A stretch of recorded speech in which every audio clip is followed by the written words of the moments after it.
All right, good morning, Facebook family. Thank you for being here. It's the Nathan Ivey Show, live, local, and vocal. On today's show, why black people tend to shout, no more apologies.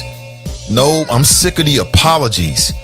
And that's prompted by the cover art you can see up on the screen this morning. Also, how many people got a chance to hear the conversation that we had yesterday with CPS Superintendent Laura Mitchell? I thought it was very interesting, and some very interesting things came out of it. If you are a CPS parent in particular, you might want to stick around and hear my reflections on that conversation. We'll get the show started promptly in less than 1 minute.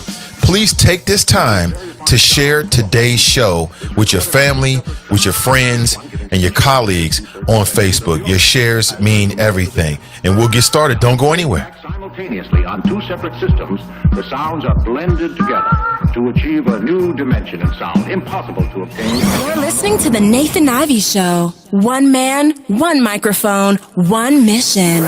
Now let's get back to the flow.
Morning, family.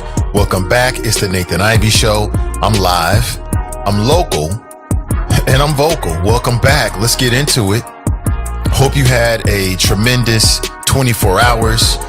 Hope you're doing well this morning. Hey, there he is. What's up, everybody? Let me tuck the chain here. Appreciate it. How are you? We doing good here? Let me make sure we looking right. Yeah. I think we're good. Good morning. How are you? Hope today is finding you in a good space, family. I'll say it again, early risers rule this world. You got to get up early. You get up ahead of the competition. They're sleeping right now. They're comfortable right now. They think they won. You got to get up early, maximize your day. Smart people know this. Good morning to you. 513-873-7134. We sounding good. We looking good. Hopefully so. My last 24 hours were tremendous. I thought yesterday's show was great. Shout out to the father of John Crawford Sr. If you missed that show yesterday, if you don't hear anything else, make sure you go to like the last 35 minutes of the show to hear the interview with John Crawford. I wasn't able to attend the services that they had yesterday up at the Beaver Creek Walmart, but I'm an ally 100%. And I can't say I feel that brother's pain because I don't know what that's like to lose a son. And I never want to know what that's like. Of course, many of you know I have a son. He's a part of the show every single day. He comes in. And we display black love. That's right. That's black love right there. I'll be embracing my son until I die. I don't care how old he is. That's my boy. And I am his father and proud of it 100%. So I thought it was a very, some of these interviews are hard to do from my end, but I got to do what I got to do because I hate to see our people in pain. I hate to see people in general. But some of the specific scenarios that impact the black family, in particular, impact me in a very emotional way. It's what makes me good at what I do because I mean it. I feel it. I ain't just talking ish here. I mean it. So if you missed that conversation, I've got some clips for you and prepared to play for you this morning just to update you on what happened. I thought it was very, very interesting. That man is still looking for justice. And Ronald Ritchie should be I hope he burns in hell, in my opinion. Ronald Ritchie's the man, the white male that made a biased police call that led to police reacting the way that they did. I still believe the police officers responsible. You should respond to threats, not perceived threats, but real threats, in my opinion. But that was yesterday. Today, I wanted to do a couple things. I want to give you a little bit of a recap of the conversation that we had. I teamed up with the Is It Just Me podcast with Donnie B, of course. That's a Sin Digital Media production. I think very highly of that podcast and the work that she's doing. So we teamed up yesterday and we had a joint conversation with the superintendent of the schools, which I think was very, very timely. And there were some very interesting things that came from that conversation. First, I want to say thank you to Superintendent Laura Mitchell for just being responsive, for coming on the show and spending time with us. In fact, more time than she had previously said. So I really appreciate it. She is a very busy woman with a huge job. That's not a small endeavor. And of course, she has a staff and all, but it all falls back on the person at the top, and she's the person at the top. So I appreciate that. And also appreciate her being very candid with us in her responses as well. So hopefully that door will remain open and we can hear from Superintendent Laura Mitchell when things need to be heard moving forward. What'd you think? Did you get a chance to see the live stream yesterday? What did you think? If you missed it, it's on Sin Digital Media. It's on my page. It's on Donnie's page as well. And you can check it out. Please like and share it. It means everything. The more you share, the more people see it, the more then we can grow the audience here for Sin Digital Media. And also I'll say this is, I'm looking to expand the network. I'm looking for entertainers. I'm looking for creative individuals. I'm looking for comics. I'm looking for singers, dancers. I'm looking for professionals. I'm looking for folks that want to expand their reach and also give something to the audience using the digital platform. Come do it with us. Come do it with Sin Digital Media. We are just getting started. The next moves I make, I believe, will help to expand the brand even further by becoming more of a resource to our community. It's all about that. But entertainers, if you're a comic, if you are a dancer, you can be a rapper, a singer. If you're a professional using digital media, you're thinking about doing digital media to enhance your brand and also give something to the audience, hit me up. Hit me up. Do it with Sin Digital Media. This is the future. This is the future. Good morning to you. 513-873. By hit me up, I mean hit me up with a DM. If you're watching this on Facebook, just simply DM me and I will respond. Good morning to you. What's up with the choppers this morning? How are you? What was the last 24 hours like? Hopefully everything is good. Hopefully all is well. It's Thursday. We made it. It's the first day of the weekend because Thursday's a new Friday, but it's not really the same when you can't drink and buy alcohol in the bar up until after 10 p.m. I was watching local news last night. I got to stay up. I was trying to get plugged back into local news. They do great work. I'll say it again. There's a role for traditional media and non-traditional media such as this, independent voices. There's a role. Look at all of it as just a big old puzzle. And they play a role. They have a piece and we have a piece. It all enhances. It's all about the audience. It's all about the community, at least in my opinion. But I got a chance to see that there are some local bar owners belly aching about, COVID-19. And there were some folks that were trying to get a judge here in the state of Ohio to overturn the decision made by the governor, Mike DeWine, the human windsock. He has no spine whatsoever. He just does whatever the prevailing attitudes tell him to do. He's not really concerned about public safety and or justice. If you remember back to our conversation yesterday with John Crawford and what happened with his son. From his own words, he said he felt like Mike DeWine, now governor, back then attorney general, lied to him to his face. Check it out for yourself. It's at my website, nathanivey.com. You can go back to the archives and check it out for yourself. But the judge basically said, no, we're going to stay with the 10 p.m. cutoff for alcohol. That affects everybody. It affects rideshare drivers. It affects, people that do late night food. It affects, obviously, the bar owners. And, I have sympathy for some of them. For the bar owners and all of the business owners involved who are being responsible, I got sympathy for you. If you're irresponsible and you're trying to pack them in and you're not really standing up to standards and being as clean as possible, I ain't got no sympathy for you whatsoever. And I want to say this again, folks. And we heard a little bit about this in the conversation. It was a question that Dottie B asked. This can get worse. People keep playing with COVID-19. You might be shouting now, but I'm telling you, if this virus explodes, if it spreads, if it becomes more of a threat, we can be locked down. Okay. There was a question asked yesterday to the CPS superintendent, Laura Mitchell, about mandatory vaccine for students. And her answer was not no. She didn't say no. So I keep telling people, you think this is bad now. You think that your rights are being restricted or your right to travel or that your life is being interrupted. Let COVID-19 spread. Let it spread and become more of a threat, and we'll really be locked down. Ish can get real very quickly. The powers that be are being nice right now. They're being polite, and we're going to keep the bars open at 10. They could have said we're going to shut the bars down completely, bar owner. So you better, it is what it is. We are where we are. I'm sick of the belly aching and the whining and the complaining as it relates to COVID-19. We are where we are. It is what it is.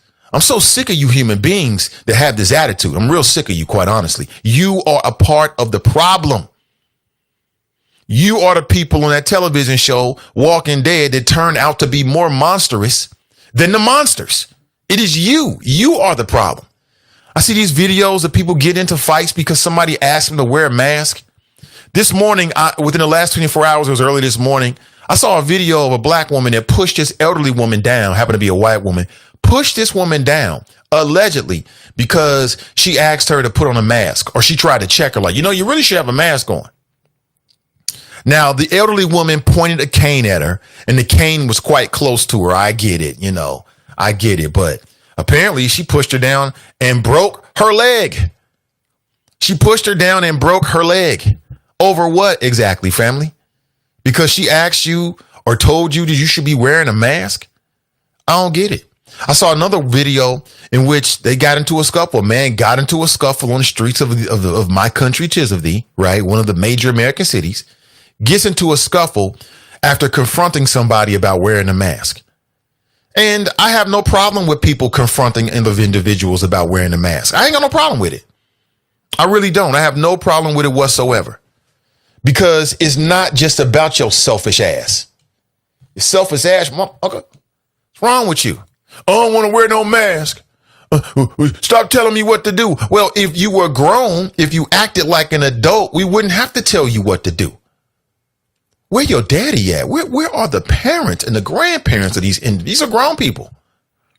So I'm done with the belly aching. You know me, I ain't got no sympathy for you. If you catch COVID-19, you out here dancing for Trump, run around trying to politicize it, and you die, I give you the Drago. If he dies, he dies. It is what it is. I'll say it again, more clean air and water for the rest of us smart, intelligent human beings. We need it. You don't need it. See, I ain't got no sympathy for you whatsoever, no sympathy. But let's talk about today's show. On today's show, I want to talk about why black people tend to shout. Police brutality, as you can see from today's cover art, this is a recent scenario that happened in which the entire family was face down on hot asphalt. Have you ever been face down on hot asphalt before? That shit will burn your skin. Pardon me. It'll burn your skin. And apparently it was some more of this old mistaken identity, and they thought it was a stolen car. And okay, so you pull up on the car and you realize there's children inside. Do you really think people are out here? And again, I'm not a member of law enforcement, but how prevalent is it that people are out here joyriding in stolen vehicles with all their children in the back? Does that happen a lot? Any members of law enforcement? Can you call in or maybe send a text message? This is just bad people that happen to be on a police force. Period, point blank. Straight up and down. Bad people given power. And if you go through the annals and history, then what you'll find is that when bad people are given power, they abuse it across the line. Black, white, it don't really matter. Bad people and power is a bad mix. It really is. That's what you see over and over again. I'm sick of the apologies. I mean, everybody apologized to the family, but now the family may be traumatized. We see this over and over again. Last year, we were talking about a couple. This was a family, right? They go to a dollar store. And apparently one of the children left with something. They took a little $4 or $5. It could have been $1. I think it was candy or some kind of toy, right? The clerk calls the police. You calling the police over a $2 purchase, a $3 purchase, a $4 purchase, a $5 purchase. You calling the police on black folks over a $4 purchase on children. So what do the police do? The police respond like they're dealing with a drug kingpin, like they're dealing with Hannibal Lecter over a $3 or $4 purchase. I'm telling you, bad people and power, it just don't mix, family. It just don't mix. I don't care who it is and where it is. It's a bad mixture every single time. It's a bad mixture when it's law enforcement. It's a bad mixture when it's a teacher or administrator. It's a bad mixture when it's anybody just giving any kind of authority over anything. Tell me I'm wrong. 513-873-7134. As you can see, that's my number right there on the screen. Now, before we go to the choppers, because I've got to go there first, on Spreaker, my Spreaker family, there's a few ways you can interact with the show. Actually, 4. Spreaker, obviously, that's an audio network. It's a free app. You can download it and listen to this show and any other show that happens to be on Spreaker. Tune In, which is a free app where you can listen to audio. You can download, subscribe to this particular show and listen as well as any other shows that might happen to be on TuneIn. Facebook, obviously, many of you are on Facebook, and also YouTube. That's right. I'm taking the flow worldwide via the YouTube network. Some might say a little bit late, but I say better late than never. So if you're a YouTube person and you enjoy YouTube entertainment, you can listen to the Nathan Ivey Show and watch the Nathan Ivey Show on YouTube as well. So please subscribe and then make sure you hit the bell notification to enable all updates. So anytime I go live, or listen, I might go live with this show, I may go live with some other shows in that particular stream, then you'll get a push notification and you can enjoy the flow on YouTube. You can enjoy the flow on YouTube. Simple as that. Do you. Good morning to you. See, Jane writes, good morning. Hey, good to see you, Jane. Good to see her. Always. That's the admin of the Friends Who Like the Nathan Ivey Show. Appreciate her for starting that, and all the folks that populate that. I go there every single day. Several times a day. I'm posting there. I'm gleaning information, getting a sense of what the audience wants to talk about. And there are many days where I take the stories and straight from the Friends page, and it becomes what we talk about on the show. Good to see you, Jane. Appreciate your support. Miss Tiffany's in the house. She writes, good morning. Now, Miss Tiffany was the first winner of the Mystery History game that we're doing. Now, I know I haven't put it up. And that's because, I've got some other things. I'm looking for a sponsor, working on a sponsorship for that as well, which I'm very close to. So Mystery History is a game where you can learn something interesting about history, in particular, Black history, little known facts, individuals, and also win some cash. I'll take care of your lunch. Win $25. Hey, good to see you, Miss Tiffany. Deborah writes, good morning. Ashley writes, good morning, Nathan and the Choppers. Ray writes, grand risings all. Brian's in the house. He writes morning. Tanika writes, good morning, Nathan Choppers. Brenda writes, happy Thursday. Thank you so much for your donations, Brenda. And to all my patrons, I appreciate you. It means everything. It goes right back into promoting and maintaining the show on a monthly basis. Fox writes, rise and shine, young stars. Fox writes, if you feel insignificant, you better think again. Better wake up, because you're part of something way bigger. You're part of something way bigger. Not just a speck in the universe, not just some words in a Bible verse. You are the living word. You're part of something way bigger than you, bigger than we, bigger than the picture they framed us to see. I know that's a quote. You got me on that one, Fox. But good morning to you, brother. Thank you for being here. Mike Jones writes, good morning, Choppers. Iris Rowley writes, good morning, great people. Fox writes, hashtag Black is King. I haven't watched it yet, but I will. Tracy's in the house. She writes, hi. Success built on vision. I'm loving that. He writes, let's get it. I'm loving that. Good morning to you. Pat writes, good morning. Renee's in the house. She writes, good morning, all. Angela writes, salutations. Denise Milk and Cookies, X-Squad affiliate, Squad Up writes, good morning, Nate and the Choppers. The X-Squad affiliates is an affiliation of primarily Black digital creators. And they use Spreaker. You can find them on Facebook as well. And shout out to Key C. He's the leader of the X-Squad affiliates. And they do great work. You'll love their podcast. Check them out. Buckeye Alicia writes, God's morning all from the Gym City. Hey, good to see you. Pamela writes, good morning, Nate in the Chopper. So you said it. Where we at here? Hold on. I got to make sure we got the chopper. There we go. She's setting it off. CG Dub's in the house. She writes, good morning, Choppers. Good to see you, CG Dub. Get to the chopper. Good to see you. She writes, getting packed and heading to Cincinnati for a couple of days. Okay, come on in. Now, you're always welcome, obviously. I will say that the weather's about to change. It's been fantastic over the last week, hasn't it? Low humidity, low temperatures, but the weatherman, these weathermen act like they're God. You don't know what the hell the weather's going to be, but the weatherman is saying that the humidity and the temperatures are going to go back up over the weekend. So just telling you, Pamela, why you're packing. But the last few days have been spectacular. Spectacular. Mason Muller writes, morning, Nate and Choppers. Hashtag, if you don't vote, you ain't black. Hashtag, powerfully authentic. Hashtag, flows rated E for everybody. Hashtag, John Lewis lives. Hashtag, free Dr. Fauci. Speaking of free Dr. Fauci, and this is just another example of the unbelievable times that we live in, I'm reading that Dr. Fauci is saying that he's got to hire security for his daughters. Apparently, there's some people out there that are threatening the life of Dr. Fauci's family. Now, why in the hell would you ever want to do that? All this man tried to do was to tell us the truth about the coronavirus pandemic. But again, so the coronavirus pandemic has done a couple things. Number one, it's brought out a lot of good in people.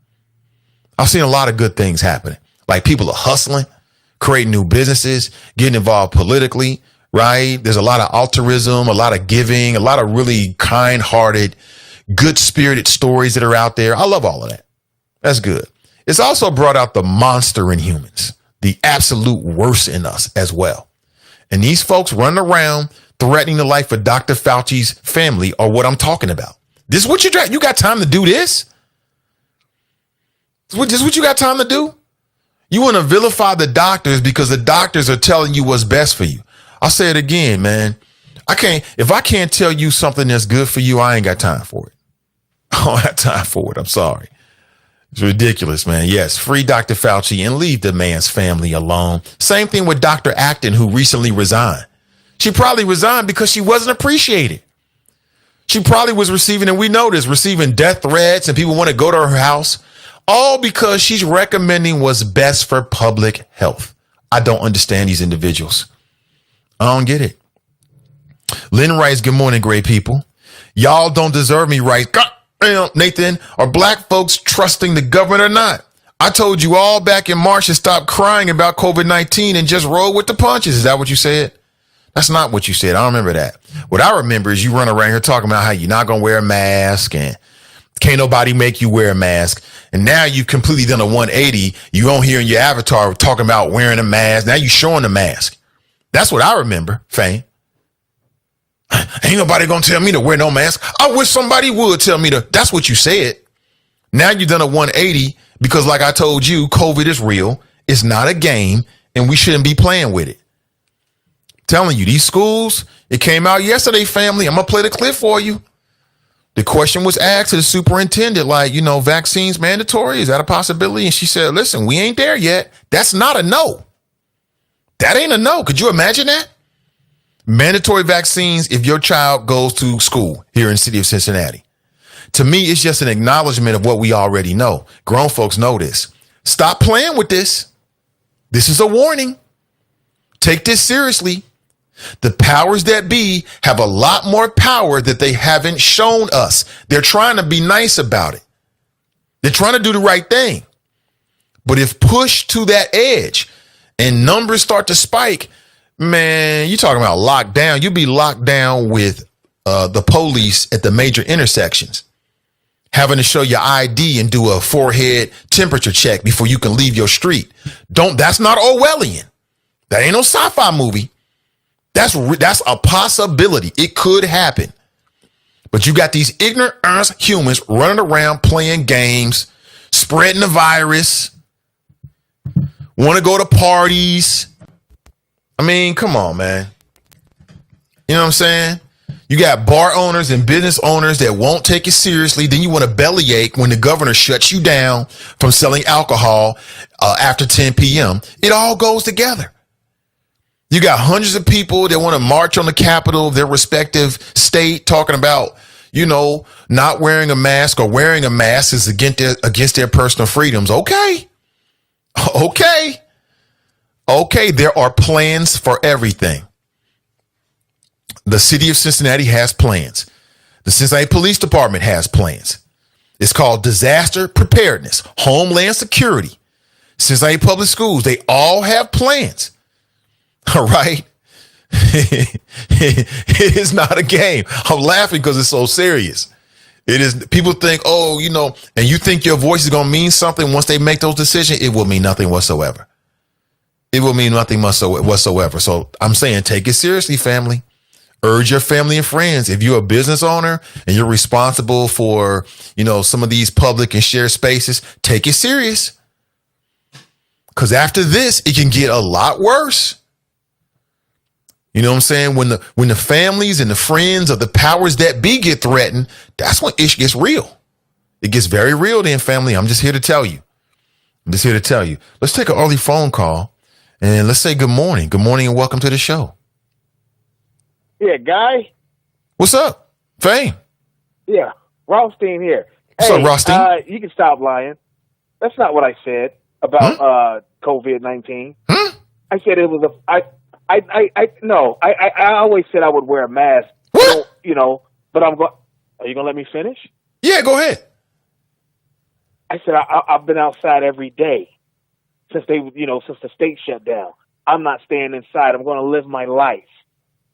If I need to wear a mask to do that, I'll do that. But I said that this was the financial virus as much as it was a medical virus. Don't try to play me. You and Glenn can both stop trying to screw me. You know what I'm saying? And because that's exactly what's going on here. What? So you telling me you didn't call into this show on several occasions and argue that COVID-19 was all made up, it wasn't a big deal, and that you weren't going to be forced to wear a mask? You telling me you didn't say that? I didn't say the last part. I didn't say I would be forced to wear a mask. I said it was made up, as in a financial virus. See, you still trying to screw me over. Brother, I'm holding you accountable to what you said. Now, if you've made a 180, you made a 180, but you certainly called in and made both of those statements 100%. Do I really need to dig up the audio? Don't make me do that. I think you do. Don't make me dig up the audio. I got other things to do, bro. And all it's going to do is make you look bad when I play it on the show. That's exactly what you said. I argue with you about it. We argue back and forth early in COVID-19 about it being serious or not. And I'm trying to tell you it is serious. You talking about it was some kind of hoax and we all being misled by the government and why should we trust it? And that you're not going to wear a mask and you wish somebody would tell you to wear a mask. You said that. Less than 0.1% of the country has it. It ain't that big a deal. There you go. Now that's what you were saying a few months ago. Right. Be consistent. That is what I was saying. And that's what I'm saying today. I said this was a financial virus more than anything. And you've echoed that by saying what you said about, the hustle in you. Do you have any hustle? So while you plan, mincing words, think about what you're saying. And then I see Glenn's big monkey arse co-signing that. That's because he remembers what the conversation. No, that's just because he's a general hater.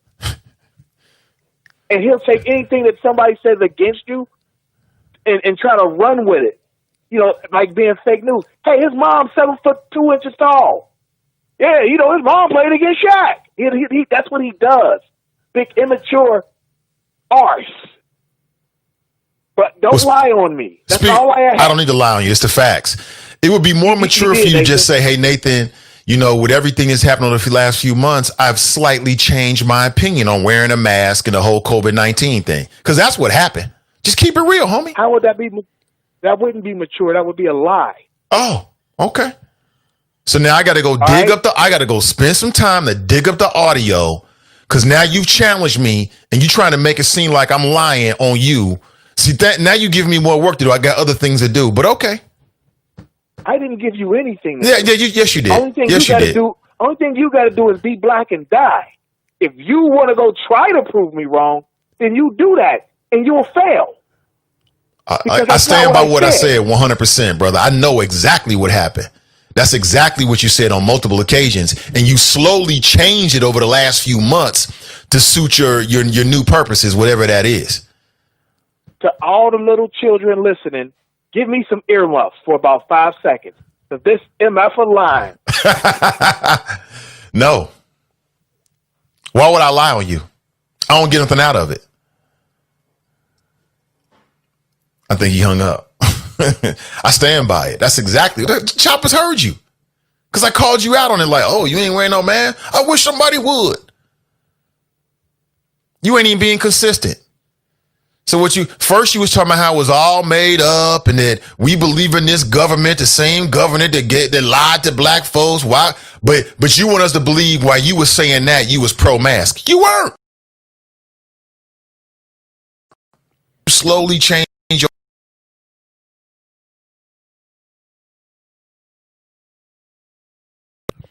It's the truth. Now you gave me some homework. Okay. Give me till like Monday or so. I got some other things that are much more important than that I need to do between now and then. But give me till like Monday.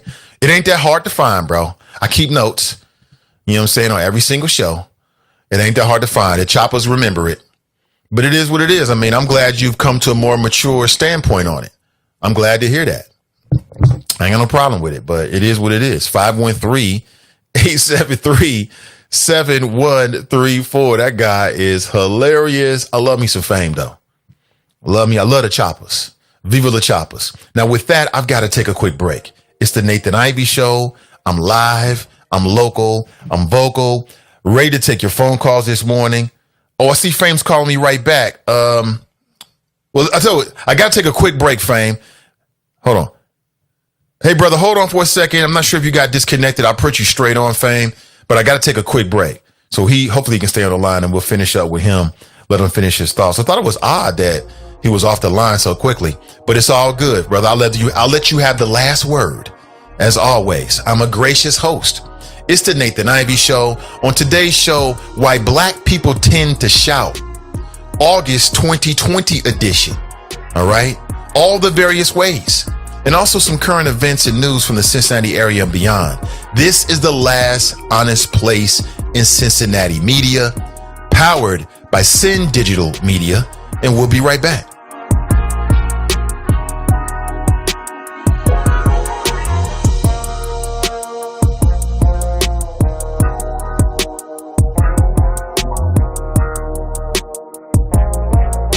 With the Bloomberg Black Business Report, I'm Joan Doniger.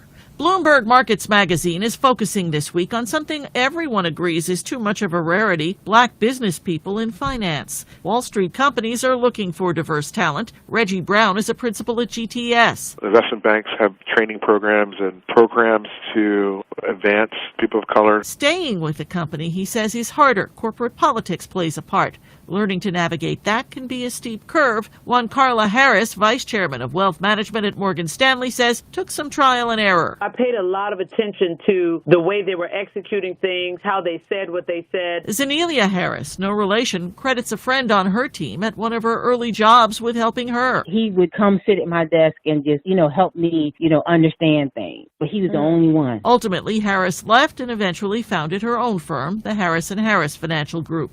And that's your Bloomberg Black Business Report. I'm Joan Doniger.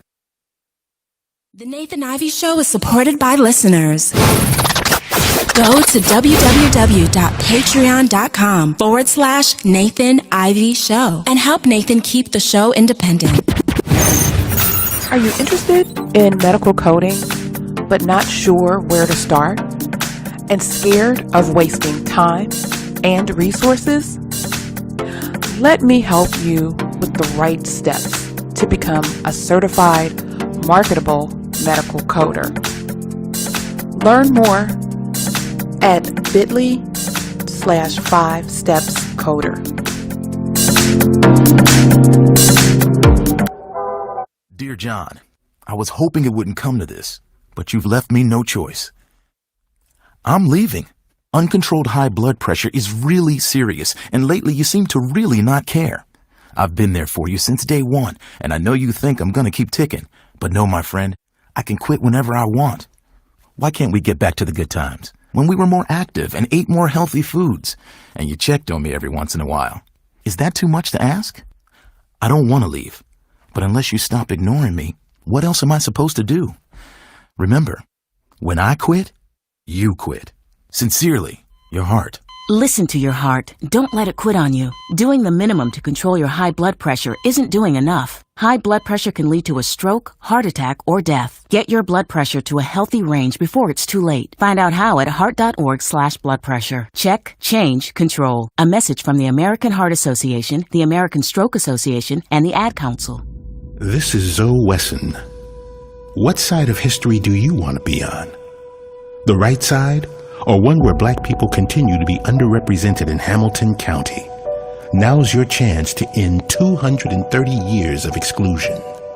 In Charlie Winburn, we have a man that's received the Cincinnati NAACP President's Award, who fought on the Ohio Civil Rights Commission for 6 years, who received the Baptist Ministers Conference Community Service Award. Charlie Winburn has received the Southern Christian Leadership Conference Award and was honored by WDBZ The Buzz as Pastor of the Month. We know Charlie Winburn, and he knows us. He's the right man to put us on the right side of history. On Tuesday, November 3rd, vote for Charlie Winburn for Hamilton County Treasurer. I am Charlie Winburn, and I'm asking you for your vote on Tuesday, November the 3rd, paid for by friends of Charlie Winburn. Dear John, I was hoping it wouldn't come to this, but you've left me no choice. I'm leaving. Uncontrolled high blood pressure is really serious, and lately you seem to really not care. I've been there for you since day one, and I know you think I'm gonna keep ticking, but no, my friend, I can quit whenever I want. Why can't we get back to the good times, when we were more active and ate more healthy foods, and you checked on me every once in a while? Is that too much to ask? I don't want to leave, but unless you stop ignoring me, what else am I supposed to do? Remember, when I quit, you quit.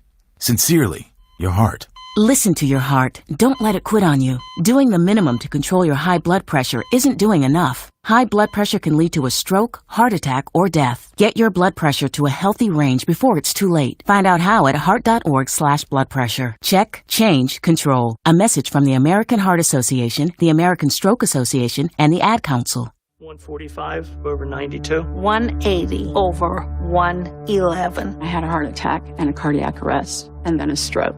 Your blood pressure numbers could change your life.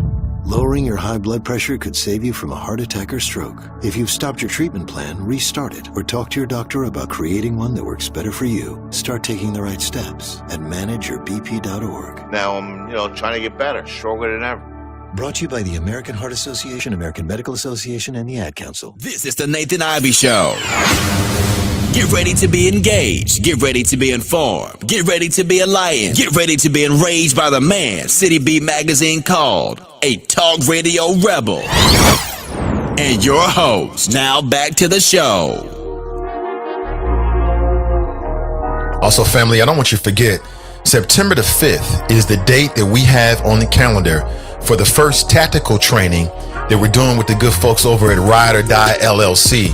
There's actually a link on my Facebook page right now, The Nathan Ivey Show. Just scroll down just a little bit. I'll repost it to make sure that that it has maximum visibility. If you're interested, let me give you some details. The cost will be $100, which is a discount, a sizable discount for their usual tactical training, a special price for the Choppas. The time frame will be from 8 a.m. to 12 p.m. And I've even got the location as well on my Facebook page. Okay, it's a little bit out in I won't say the country, but it's not in the Cincinnati proper downtown area. So you might want to check it out and maybe put it into your Google Drive or the Waze app, whatever driving directional, app that you use, just to figure out how much time it'll take you to get from wherever you'll be on Saturday, September the 5th, so you can get to the location. Now, and I found this out, after I started to promote this and really put it out there, that there is a shortage on ammunition going on right now. There's a shortage on ammunition. And the good folks over at Ride or Die are going to try their hardest to purchase ammunition that we can then purchase from them the day of. Okay. But what they're asking for all folks to do, if you're interested, is to try to procure as much ammunition. They're saying at least 200 rounds beforehand to bring with you. Okay. Now, this opportunity is available for people who already have finished a CCW class. This is not a CCW class. This is the next step. So we're looking for people who are already CCW holders, such as myself. And if you like to get tactical, this is an opportunity on September the 5th. So what I'm asking for you to do is to find that post on Facebook. I'm going to reshare it during the show.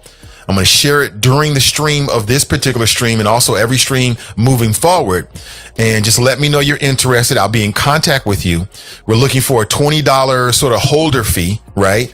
And that means that the other $80 can be paid up until the day of, okay, with the digital world that we live in with PayPal and also Cash App. You can do these things on the spot. So if you're interested, please let us know. And we do have a number in mind of minimum people that we're looking for before they will open it up to other people. I'd love to get a group of just us, the people that listen to and enjoy the flows, the choppers. If you're interested, September the 5th, family. I'll say it again. September the 5th, if you're interested. All right. The price will be $100, which is a substantial cut in the regular price, special for the choppers. The time frame is 8 a.m. to 12 noon. So it'll be like a little bit of the morning kind of thing, and you can get on with the rest of your day. And we're going to go out on the outdoor range and start to get more proficient, more comfortable. Some of you might already be proficient and comfortable, but you just need practice. You watch these guys in the NBA, they've been playing basketball like LeBron James for 17 years, but he's still shooting jumpers. He's still practicing his dribbling because you want to get better. Practice makes perfect. And in these very troubling days and times, you never know where the threat may come from. And I'd rather you to have it and not need it than to need it and to not have it any day of the week. That's what I would prefer. 513-873-7134. I'm back inside of Spreaker. Let me see. Buckeye Alicia writes, I heard twice yesterday about the fast tracking of the COVID-19 vaccine. Yeah? I'll be honest with you. I'm not in favor of the vaccines. I'm not a vaccine friendly person. I can't even remember if I've ever taken a vaccine. Our children, I don't know if they've taken vaccines at all. Maybe there have been some that are mandatory, but with the COVID-19 vaccine in particular, I feel like they're trying to fast track it. And I don't want to be a human guinea pig. I don't want my children to be a human guinea pig. So I might wait and see and let some other folks deal with that and see how it works before I even consider it. Now, that's just me. I'm not a vaccine person. This COVID-19 thing, I ain't really trusting it. I think as adults, you got to make your own decision. Tony writes, good morning. Interesting that DeWine would compare losing his daughter to a car accident to John Crawford's son being murdered. Great interview. I thought so, too. Yesterday, we talked with the father of John Crawford III, a man. Could you imagine the pain? You raise a child. I mean, anyone who's ever raised a child, and I'm talking about raise a child, but there's different ways of raising a child from a man's standpoint, unfortunately. Really, there's only one way it should be done. That's you're in the house and you're part of your child's life every single day. Okay. Can you imagine all of the things it goes into? Like my son is 5. And when I think about everything that I've done to be a parent to him in just the 5 years he's been alive, it's an amazing amount of time, resources, and most importantly, emotion. An amazing amount of emotion. And your child goes to a Walmart as an adult, has a child on the way. People forget that. Because when black people are victims, we want to individualize it. We don't think about the fact that they had children and people that love them. Right? You're a granddaddy, about to be a granddaddy. Or you were a grandfather, a new grandfather. in the case of John Crawford, and you get a call saying that a police officer killed your child, and then you get a chance to watch the video and realize that it never had to go down like that. John Crawford III never should have been killed. And Ronald Ritchie, and I hope that bastard burns in hell. I'll say it again. I hope that bastard burns in hell for what he did, if there is a hell. Okay, he needs to be in the lowest level of hell for what he did. Downright despicable. And I'll be honest with you, had I read that some brothers caught up with him and they found him in a box somewhere, I'd had no tears for it whatsoever. I ain't got no tears for that kind of stuff. You get what you get. I'm not condoning it. I'm not saying, I'm not sponsoring it. I'm just telling you how I would have felt about it. I wouldn't have had no tears whatsoever. Same thing with Zimmerman. If we heard that Zimmerman got found somewhere, no tears. I don't condone it. I don't sponsor it, but I ain't got no tears for you, homie. You get what you get. It is what it is. That's natural law in some level, especially if it's the family members that catch up with these people that do these dastardly deeds. And to this point, there's still no protections in Ohio or the city of Cincinnati for individuals that do that, or against individuals from doing that in terms of laws. And that's why I started a petition in the city of Cincinnati. Please sign it, family, if you haven't already. It's a very serious endeavor. And I feel very confident that this will happen in the city of Cincinnati and even perhaps the state of Ohio, and stop the weaponization of our police against our people. I don't care who you are, black, brown, or whatever. We should be protected from individuals that decide that they want to use the police as their own personal security guard. What is this, your plantation? You gonna call the overseer? Okay, got something for you. We got something for you. We're working on that. 513-873-7134. I'm back in the chop shop. I'm on Spreaker. I'll go to my Facebook family in just a second. Mason Marler writes, say it again, Nate, for the people in the back. Let me say here. I think Fam, you're more than welcome to call back in, brother. I'll give you the final word, but I stand by what I said. I know what happened. Denise writes, has anyone seen the commercial for the Trumpy bear? I haven't. Send me a link. I'll check it out. Buckeye Alicia writes, most healthcare workers, especially RNs, have no intention of taking a fast track vaccine. What will happen? Well, if the RNs don't want to take it, and these are medical professionals, why should I? And I'm a layman. I ain't feeling it. I'm just telling you, as I sit here right now, I'm not feeling it. You know, when new information comes in, I reserve the right to change my opinion. But as I sit here right now, I ain't feeling it. For me, nor the family. We ain't on it. Sister V writes, Hotep, beautiful black people. Hey, good morning to you. Good to see you. Clue Magic's in the house. Hey, good to see you, brother. He writes, Grand Risings, Nate in the Choppers. Good morning to you. Where we at? Where are we? Here we go. I got to put that in a more accessible place. I can get to it very quickly. Clue Magic writes, Pam's in the house. She writes, good morning, all. Facts at Buckeye Alicia, but we won't have a choice. I'm even seeing this mandatory vaccine carrying over to the schools, not just healthcare workers. Well, that question was brought up yesterday by Donnie B. I thought it was an excellent question. And the response from the superintendent wasn't a no. Essentially said, we haven't made that decision right now. And myself and the board, we'll see how things work. Could you imagine that? Mandatory vaccines for your children to attend public schools? What would you do? Would there be lawsuits? I think so. So I just want to say thank you, even though I want to play a little bit of this conversation for you, just so, just in case you miss any of it.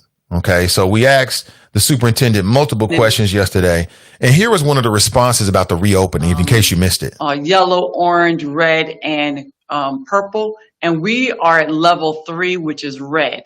So we are one step away from being purple. And so with all of those factors, it seemed that the likely recommendation to the board is that we open in a distance learning to begin the first 5 weeks of the school year. And then in 5 weeks, we'll look to see if we can possibly move by the end of the year, the end of September, into face-to-face with 2 to 3 days. Because we know that the best education for our kids, it's when they're with their teacher and when they're with their classmates. Okay. Now, I wanted to ask you the glaring question in the room that I thought of on Monday, which is, but why make a decision mid-quarter? Why not just call it for the whole quarter and say, you know what, for the first entire quarter at least, we're going to be 100% virtual, and we'll revisit at the end of the quarter or even the end of semester like Columbus? What was the thought process behind 5 weeks as opposed to just the whole quarter? I really don't want to give up an entire quarter of not having the kids face to face if we can make a pivot to do that. And so what I don't want to do is say for a whole quarter we're going to be out of session and not face to face. And if the data changes, we should be able to move back, because we still believe that that is the best place for our kids, is to be with their teachers and to be with their friends, as long as it's safe. And so if we can do it 5 weeks as opposed to 9 weeks, I'd much rather do that, especially because in a call that I was with, I was on a call with the governor on Saturday with a small group of superintendents. And earlier that morning, the governor had been talking with someone who does modeling across the nation in terms of pandemic planning. And the national expert said that in November, December, and January, it is very likely that we will not be able to have face-to-face instruction. Right, so that was my thought. Well, that's very interesting. Again, I thought it was all good questions on both of our parts. And, you know, it's very common, especially when you're doing a short time frame, to look back and have some question regret. Like, I wish I got that question in. And we both felt that way. It just wasn't a whole lot of time. We could have spoke with the superintendent for another hour easy. Another hour easy, because there's just so many issues. And we talked about that. We talked about the race piece that CPS is working on, and talked about some specifics going on with Walnut Hills and LSDMCs. I thought overall it was a very strong conversation. But again, we could have spoke with her for 2 more hours, literally. With so much information that she has, and there's so many questions on our end that we could have put out there. But again, you know, to me, I understand it. I'm not in Laura Mitchell's position. I don't have the responsibility she has. So I'm looking at it from one standpoint. That's my only standpoint. I've only got one agenda, and that's to make sure that my children are safe. Okay. She has multiple things going on, including, you know, the aforementioned agenda that I have. She's concerned about all the children as well. But to me, I liken it to, you know, a burning house. You know, we need to stop. We need to look at COVID-19 the same way we would look at it if it was a house that was on fire. You know, if your home was on fire and you call the fire department, you run out in your PJs, you're standing out with all the things you can grab in your phone, you're standing there and they're spraying water, trying to put the fire out. You would never go back into a home that's 20% on fire. You would never go back into a home and feel comfortable that's 30% on fire. And it's like, that's the mentality that we keep bringing to COVID-19 with this color codedness.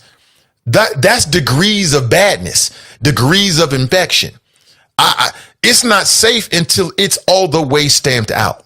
And that won't happen until there is a vaccine and, or, you know, it kind of burns itself out. Like there's no more infected people, which means that the infection rate will have to go higher. Again, listen, you would never go back into your home that was previously on fire if the fire department told you that, you know what, ma'am, sir, we've got 50% of the fire out. So yeah, maybe you don't want to go upstairs. The fire's still blazing upstairs, but it's okay for you to go watch TV in the living room. And that's the mentality that we're bringing to COVID-19. And the whole back and forth, I mean, if you missed all the conversation, go to Sin Digital Media this morning and check it out for yourself, like and share it.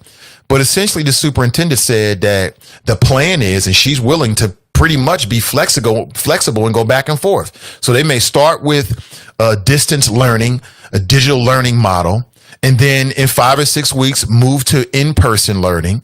And then if something happens, move back to digital learning and go back and forth. And again, that's her decision. For me personally, I just ain't feeling it. It doesn't make sense to me.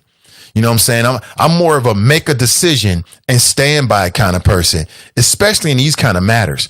But again, what is your thought?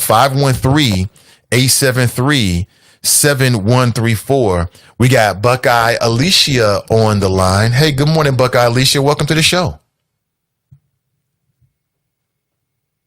Hold on. I think hey, Buckeye Alicia, are you here? Oh, yeah, I'm still here. Hey, good morning. Welcome to the show. Good morning. How are you? I'm doing great. Thanks for the call this morning. What's on your mind? Hey, I was back and forth with you about the fast-track vaccine, and someone said healthcare is mandatory. Not true. If you decide not to get the flu shot, you have decided to wear a mask all flu season. I personally won't be getting any type of COVID vaccine. You know what the average age of a nurse is in Ohio, or actually in the United States?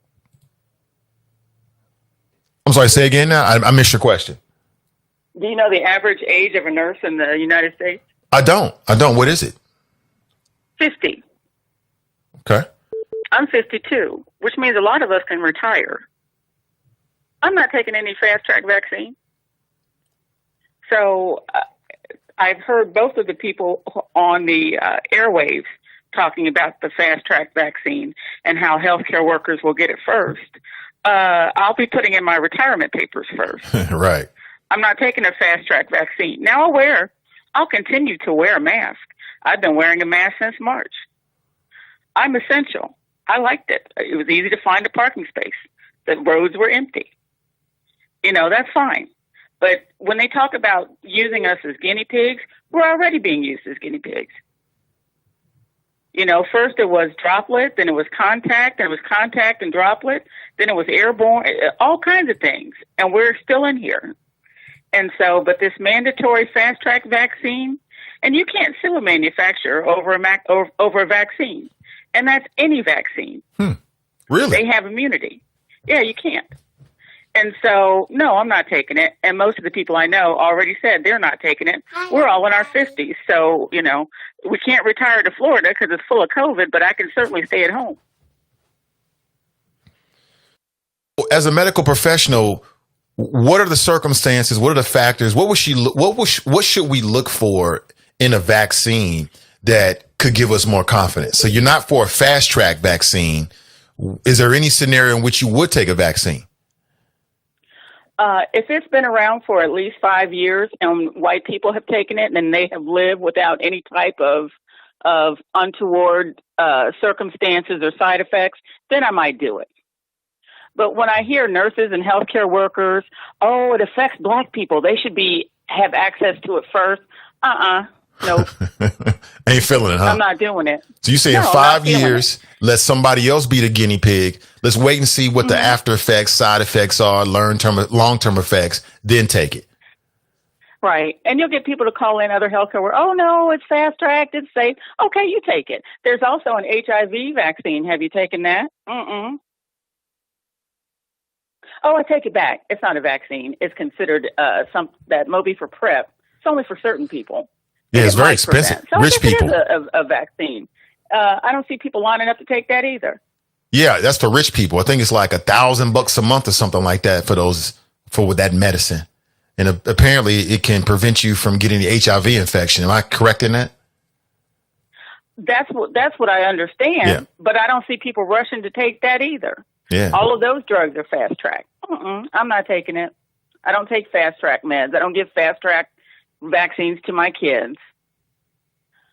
None of that stuff. And so when they have a plan for healthcare workers to be a guinea pig, when they have a plan for black people to be a guinea pig, when they have a plan for the elderly to be a guinea pig, I say no to it. Because when you're dead, what's your redress anyway? Even if you could sue them and you can't. Right. I mean, I'd rather live. So if I have to wear a mask every day, so be it. Yeah, I mean, to me, it's not that big of a deal. I'm sorry, go ahead. I'm just saying that to me, the whole mask thing isn't a big deal. I was working out yesterday. I got a good long walk in for an hour outside. For the most of the point, I was masked up because there was so many people I was walking past. I was able to do it. Right. It wasn't the worst thing in the world. When people say, oh, I have a medical condition that prevents me from being able to wear a mask, then you should be at home. Take advantage of, food delivery, grocery delivery, pickup, so you don't have to go in. But the virus is the real thing. It's not a hoax. A mask is not too much to ask. Social distancing is not too much to ask. You know what really makes me irritated? When people who have said it was a hoax and refuse to wear a mask and then go out and party, show up in the ED. If it's a hoax and you want to party, stay home when you get it. Drink your tank. Why come and bother us? We're trying to not get it. We're trying to help people who tried to help themselves. But then there's the other mix, them fools. They get the same help as those people who've tried to help themselves. And so it's irritating to me that I have to put myself on the line for someone who couldn't care less about me and couldn't wear a mask to be bothered. It's your right. It's my right, too. I have the right not to be a guinea pig. Mm-hmm. Absolutely. And I choose that right. 100%. Oh, me too. And I ain't with it. I choose that for everyone, not just myself. Everyone should have the right to decide, but there are consequences. So if I don't get the vaccine, am I relegated to a life of social distancing and mask wearing? I don't like people anyway. That's fine. I'll stay at home. Oh, this is easy for you. I heard you say, like, you liked the whole thing. You had your premium parking space. The roads weren't as cluttered. Yeah. Hey, all these places were giving, all I have to do is show my ID and get a free lunch from McDonald's or wherever else. Essential was great. Now it's like, you're like everybody else, and besides, you're going to take this vaccine. No, I'm not. Trick no good. Not doing it. Hey, Buckeye Alicia, thank you for the call. I'm not the only one. I'm not a minority opinion. No, you're not. So. No, you're not. So I'm not taking it. Good luck to anyone who does take it. God bless you, and you won't be able to sue. And remember, there is no litigators in heaven. So enjoy.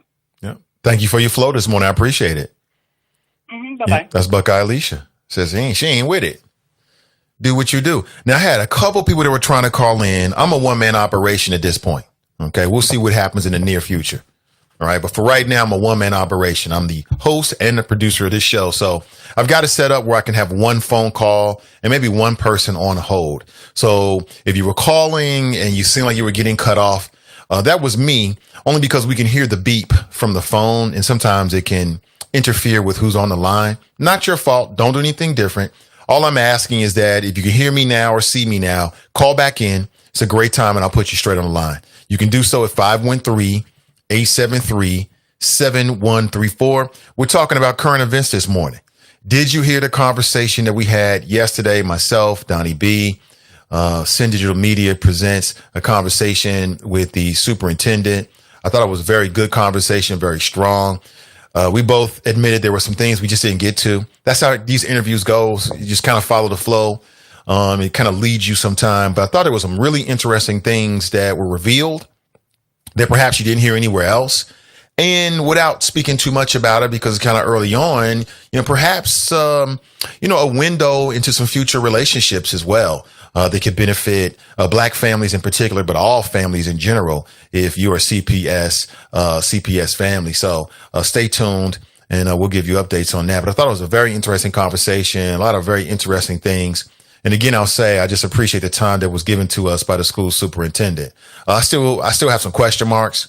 I still have reservations as a CPS parent. I've got a 10th grader and a kindergartner.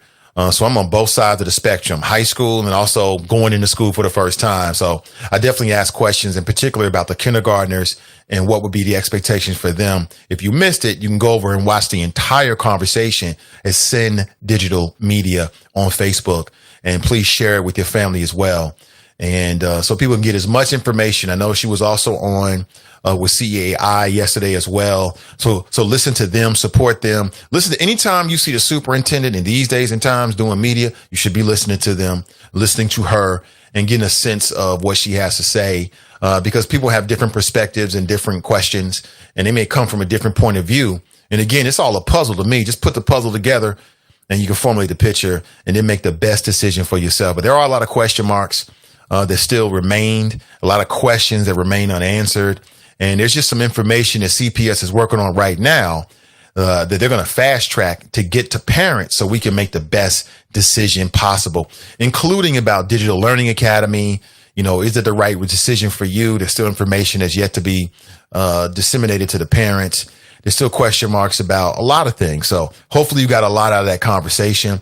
And we both enjoyed it. I enjoyed it very much. And perhaps that could become its own new show on Sin Digital. Speaking of shows, I'll say it again. If you're an entertainer, if you're a creative person, if you're a comic, if you're a singer, if you're a producer, if you're a dancer, if you're a professional and you've got professional expertise, if you're looking to grow your brand, if you're thinking about doing digital media, if you're already doing digital media, well, then perhaps we can work together with Sin Digital Media. It's all about amplifying voices, in particular, amplifying Black voices in the greater Cincinnati area and beyond. Stay tuned. Stay tuned, family. We just getting started.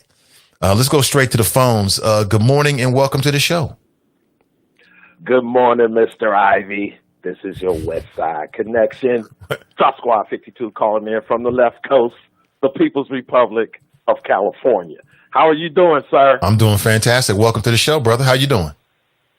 Oh, I'm doing great, sir. You're going to have to clear a certain distance radius around you and your media enterprise because, sir, you are blowing up.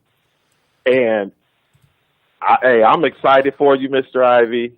To see how your show has grown over the last 6 to 8 months. It's impressive, sir, and you keep doing what you're doing. Absolutely. Thank you for the support. I appreciate it. You're welcome. But if you will allow me to kind of change the subject, that was a great call. Okay. Her call was great. And when she was talking about how people are dealing with the whole coronavirus and how her being a healthcare worker and then people coming in now asking her for help, it kind of reminds me of what the police officers across this country are going through.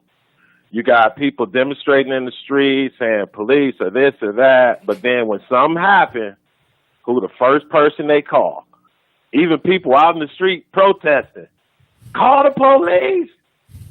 But that's just kind of what it reminded me of. But Mr. Ivey, my call is about the current condition of our 2020 presidential campaign. Okay. Now, we all know that the president is talking about vote by mail versus absentee ballots. Have you heard that, sir? Yeah. Yeah. Okay. Currently, right now, Mr. Ivey, there are 5 states who do all their voting by mail.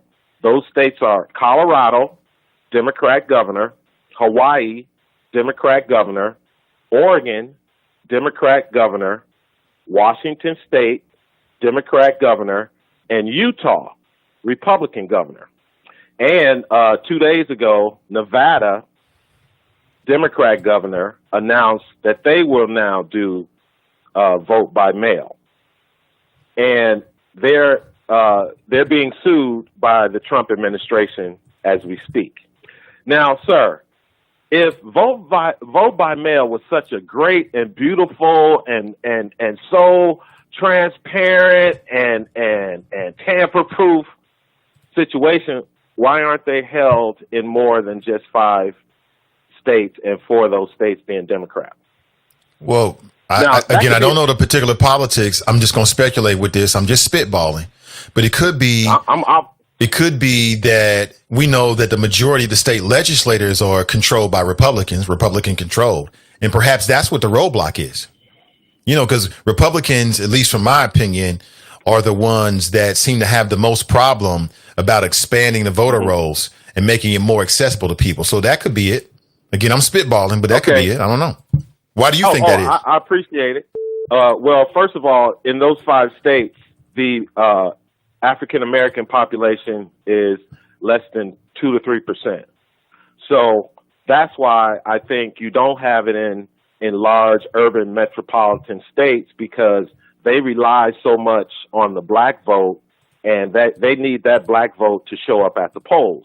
And we all know the history of the Black voter getting to the polls on Sundays. You know the whole thing. I'm not even going to go through it. And I know the Republicans, every step of the way, have been a roadblock to those kind of efforts. But that's not the point, because there have been Democrat and Republican presidents almost equal in this country in the history of the United States. So that's kind of a weak argument, Mr. Ivey. Yeah, but we're not talking about presidents. We're talking about we're talking about the states. I mean, if your question is why haven't we seen more of these from the particular states? These states on the state level, the majority of them have Republican governors and have Republican controlled state legislatures. Right, but that hasn't stopped a Democrat from being elected with the rules that have been put into place in those states that you say are run by Republican legislatures. So that's why I say you don't have a good argument on that level.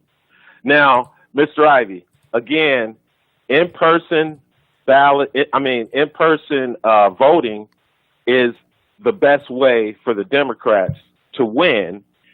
And then with the absentee ballots, you don't really have to count those ballots unless the in-person voting is very, very close. And then that's when you dip into the absentee ballots. But with this new proposal that the Democrats are trying to do nationwide because of the so-called COVID-19 threat, they want every state without an infrastructure in place to just switch everything to mail-in. Now, California switched in the last election, in 2018.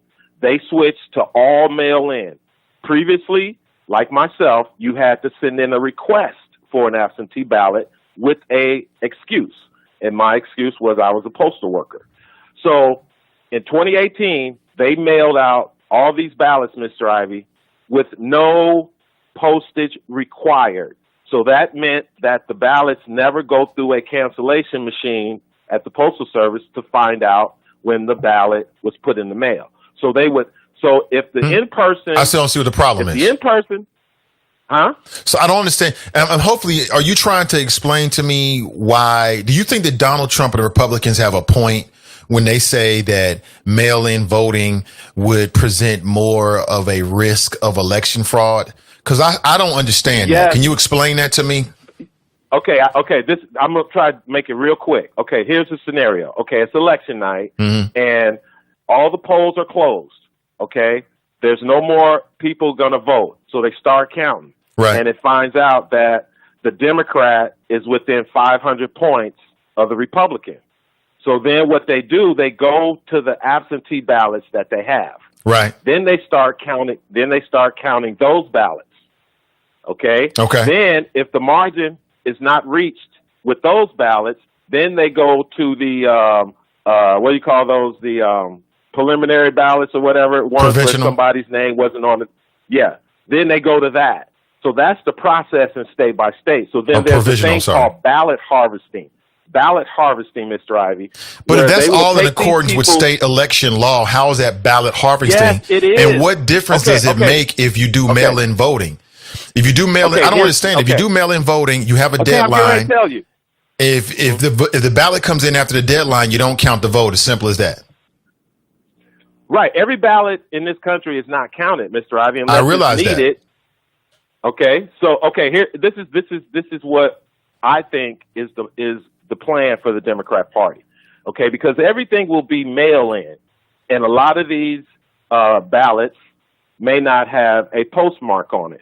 So what they'll do, they'll postpone the announcement of the winner, because Mr. Ivey, it took a month in California during the primaries to announce Bernie Sanders was the winner. It took an entire month. So their goal is to have all these states with all these ballots that haven't been counted, and they will have to count every single one. So you can imagine, Mr. Ivey, the amount of ballots that would have to be counted. So on January 20th, if there is no clear winner announced, Donald Trump packs up and leaves, and Nancy Pelosi becomes the interim. Well, he doesn't pack up and leave. Nancy Pelosi becomes the interim president. What? Donald Trump has no power. Listen. Trust but verify. Listen. Trust but verify. Haven't we heard enough of this? That is what I think. Mr. Ivey, stop. Where are you getting this? It sounds like a paranoid that is legit. Republic. No, it's not doesn't. legit. It's Mr. no more Ivey. legit. Didn't we do this already with 2016? Trump won the election. We did it. Yes, we did. Mr. Yes, Ivey. we did. We went down the same road in 2016. Not 2019, but 2016. Trump won the election, It was Russian. but he still was no. Let me get it out. Yes. Trump won the election, but he was still bellyaching about the margin of victory because Hillary Clinton won the popular vote. So Trump wins the election, and he still contested the numbers in various states in which Republicans run the state election, like Ohio. I remember it. In 2016, in 2017, even after taking office, the president, the guy you voted for, was belly aching about his margin of victory, right? And he starts criticizing the vote as if somehow there was election fraud in states where Republicans run the election. It doesn't make any sense. When y'all gonna stop these paranoid fantasies? All he's doing Ivey, is setting up a rationale to explain why he might lose. That's it. That's all Trump's doing. Okay, but do you remember Bush versus Gore in 2000? How's that relevant? It went all the way to the Supreme Court, sir. I do, but how is that relevant? We're talking about 2016. We're talking about 2020. No, I'm saying, look how long, Mr. Ivey, I'm talking about look how long the process was with ballots that went through the machine, because everybody voted in person back then. If you switch to 50 states voting by mail, Mr. Ivey, I worked for the Postal Service. That would be overwhelming to make sure all these ballots get to where they're supposed to be. When you got individuals who may have a grudge, and believe me, I know it's been done, it's been documented, of postal workers helping out political parties. It happened in 2016 with Hillary Clinton. But my point is, Mr. Ivey, is to explain to you why the Democrats are trying to push for mail-in for a presidential national election. It's called coronavirus. That's why. That's it. Mr. Ivey, they're not stopping people from protesting in the streets in Portland, Oregon. They still protesting up there. Who's protesting up there? And we just had, Mr. Ivey, an election in Michigan on Tuesday. Right. Hey, I mean, come on. I don't say what your point is. And shame on you. Shame on you, Drop. Shame on you, Drop. Shame on you for being a retired post office worker. And you calling in here not defending the work of the post office. And you know damn well that Donald Trump and Republicans are trying to dismantle and defund the post office. It's been a long time dream of the GOP. You ain't said a word about that, brother. Shame on you. Why do I have to? Because you was a post office worker. You should be standing up for the rights of your colleagues. You ain't said nothing about the Republican plot to dismantle the post office for purely political reasons. But Mr. Ivey, that's nothing new. That's been that way since I started working for the post office in 88. But you ain't even brought that up. That's nothing new. But yet you want to peddle these GOP paranoid fantasies about how the Democrats are trying to use. It don't even make no damn sense. Stop it. It does. Why are they trying to get mail-in balloting? We should be doing mail-in ballots. You should be able to do. You should be able to vote online. We should be able to vote in multiple ways to open up the ballot, to open up the possibility of voting to as many people as possible. You and I both know that Republicans don't want that because they're afraid that new voters won't vote Republican. That's what it all comes down to. Y'all got Mr. Ivey. The Democrats have Basement Biden, the hands-on candidate, Joe Cool Smooth, the man who will accuse a black reporter of being a crackhead, cocaine addict, junkie, just because he asked Sleepy Joe Biden if he's taking a cognitive test. Joe Biden goes off on that black man. He did. Joe was wrong for that. But that has nothing to do with the GOP plot. Black media forum, he goes off and he stereotypes this black man, Errol Burnett, to suppress the vote. It has nothing to do with what we was talking about. Oh, Mr. There's nothing to do with it. But Joe was wrong about that. He's the candidate. He's the candidate, or his vice president will be the president, and Joe Biden will run a shadow candidacy and a shadow presidency being run behind the scenes of members from the former Barack Obama administration. Where is Barack Obama anyway? Now he wants about Barack Obama.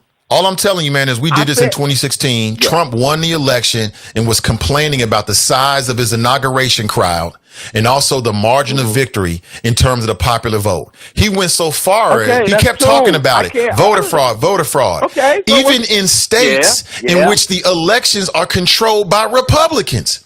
He was pointing fingers at people in his own party. It never made any sense. It was the paranoia of the man in the White House and nothing more than that. Please stop legitimizing this nonsense.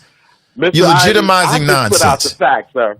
Now, you know how I roll. You know how I roll. You trust but verify everything. But the scenario exists. They attempted it in 2000 with Bush and Gore with the hanging chads. It went all the way to the Supreme Court. Because if the margin is close enough, everything can be recounted or a different count can start. Hillary Clinton thought about it in 2016, but they told her, don't do it, don't worry, because Barack Obama and the FBI already got a plot going, and we're going to take care of Trump. That plot had already started. The FBI has a plot going.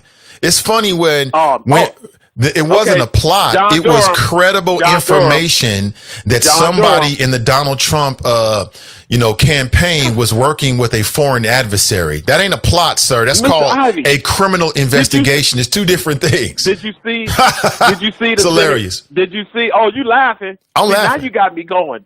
You getting ready to cut me off in a minute, or your son is going to come on and He's say, already been Good on. morning, everybody. He's already been on. He's already been on. He's already been on. But see, now you done made me lose my train of thought. See, I'm getting old, Mr. Ivey, but anyway, all I got to say is, yesterday there was a Senate hearing led by the committee chair, Lindsey Graham, and he interviewed the one. I mean, Mr. Ivey. See, that ain't what I called about, but I'm telling you, Mr. Ivey, you talk about an October surprise. Now, if Joe Biden picks Susan Rice as his VP, Mr. Ivey, we're going to revisit all that collusion and Russian spying and all that. Oh, believe me, it's going to be revisited. So all I got to say is John Durham and the investigation that's going on right now. Okay, it's not being covered. I get it. We got coronavirus everywhere. But I'm telling you, Mr. Ivey, the Democrats are really pushing the vote by mail because they know this is their way to delay the count and maneuver it and manipulate it as long as they can just to get rid of Trump because they're desperate, Mr. Ivey. If they lose, and I'm not predicting that Trump's going to win, but Mr. Ivey, the Democrats' motto is you never, ever let a serious crisis go to waste because you have the ability to do things that you never or normally could not get done before. And if they can get this nationwide vote by mail, if they can get that in, Mr. Ivey, woo, looks like trouble. Drop Squad 52, dropping science to anyone who wants to catch it. Peace. Appreciate the call, man. But like I said, to all my Republican listeners, y'all need to stop with this nonsense. We went through the same thing back in 2016 when Trump, as I said it for the third time now, Trump was all paranoid and insecure because he won the electoral college vote, but lost the popular vote for Hillary Clinton. And for a man that's as sensitive and as narcissistic as he has revealed himself to be in the last 3 years, he couldn't handle it. So what did he do? Every interview, there was election fraud, election fraud, election fraud, even in states in which the elections are controlled by Republicans. You had Republicans, Secretary of States throughout this country that was like hitting back on the president, the leader of their own party, saying, why would we commit election fraud and we want you to win? So now Trump is just like a child. He's so transparent. You ever deal with your children? You can see right through what they want, but they think they're pulling one over on you. And you like, man, you want a piece of candy. You know what I'm saying? You want a piece of cake. Stop it. I can see right through it, but you let them play the game because you're their parent and you can see right through it. It's the same thing with Trump. We see right through it. All this stuff about being paranoid about voting by mail is all because he's paranoid that he's going to lose and he wants to have a rationale. He's so sensitive, narcissistic, and caught up with himself that it appears that the man can't handle losing because he's unpopular. So it's got to be another reason. Oh, it's a Democrat plot. It's ridiculous. Let's go back to the phones. Good morning and welcome to the show. Good morning, Nathan. This is Sarah. Hey, Sarah. Good morning, brother. Welcome to the show. What's on your mind? I just needed to piggyback on what Drop was, well, actually in opposition to what Drop was speaking to. I don't see where vote by mail is going to cause any trouble whatsoever. back in 2006, when I was running for office, and we had national representatives down here from the committee, Democratic National Committee, we made an attempt then in order to try to start or get vote by mail in Ohio. And what we were trying to do is go on the model that Oregon had been using for decades, actually. There was never any suppression. There was never any fraud. And has been successful for all of these years.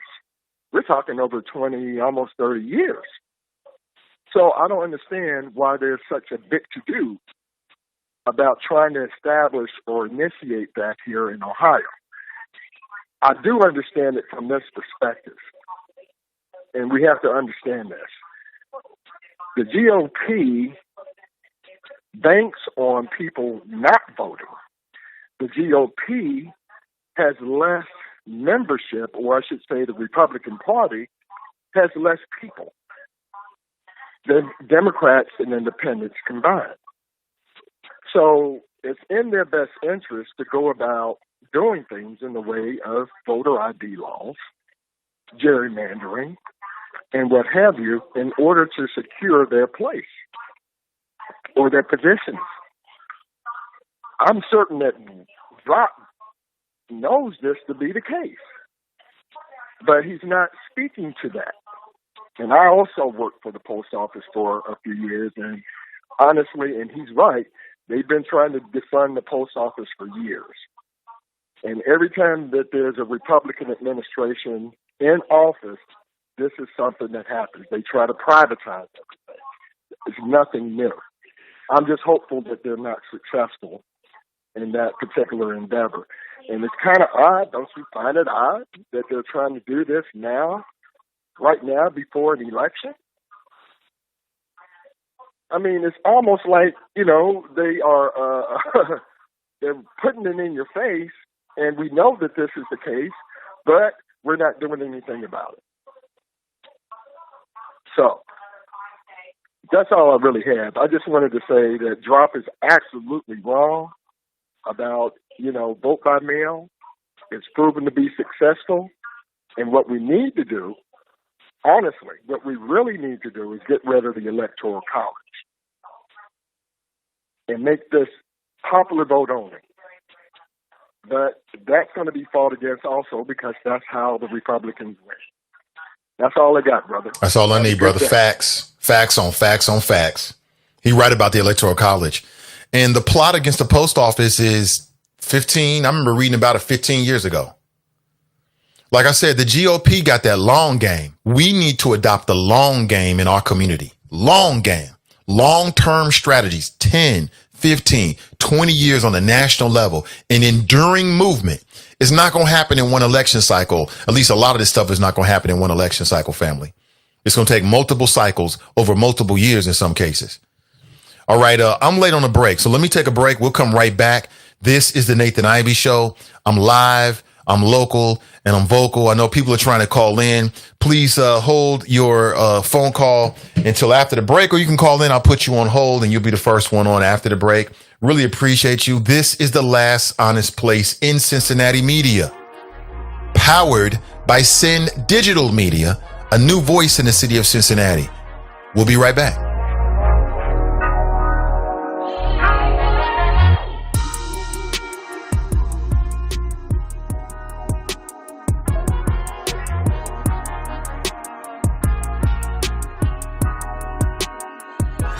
Listening to the Nathan Ivey Show. One man, one microphone, one mission.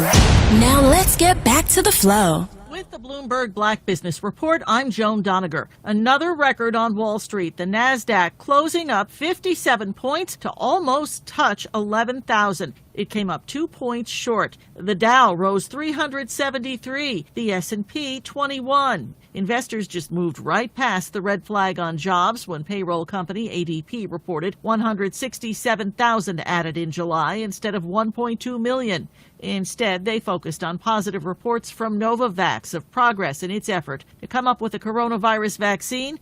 The Federal Reserve is under more pressure now to take a much closer look at how its policies affect specific racial groups. Some economists are calling on the Fed to target the black unemployment rate specifically when it sets monetary policies. Some in Congress have proposed explicit goals to narrow the wealth gap. The Fed has been accused, too, of tolerating racism and harassment within its walls. And that's your Bloomberg Black Business Report. I'm Joan Doniger.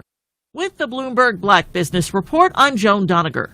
Bloomberg Markets Magazine is focusing this week on something everyone agrees is too much of a rarity: black business people in finance. Wall Street companies are looking for diverse talent. Reggie Brown is a principal at GTS. Investment banks have training programs and programs to advance people of color. Staying with the company, he says, is harder. Corporate politics plays a part. Learning to navigate that can be a steep curve. One Carla Harris, vice chairman of wealth management at Morgan Stanley, says took some trial and error. I paid a lot of attention to the way they were executing things, how they said what they said. Zanelia Harris, no relation, credits a friend on her team at one of her early jobs with helping her. He would come sit at my desk and just, help me, understand things. But he was the only one. Ultimately, Harris left and eventually founded her own firm, the Harris & Harris Financial Group.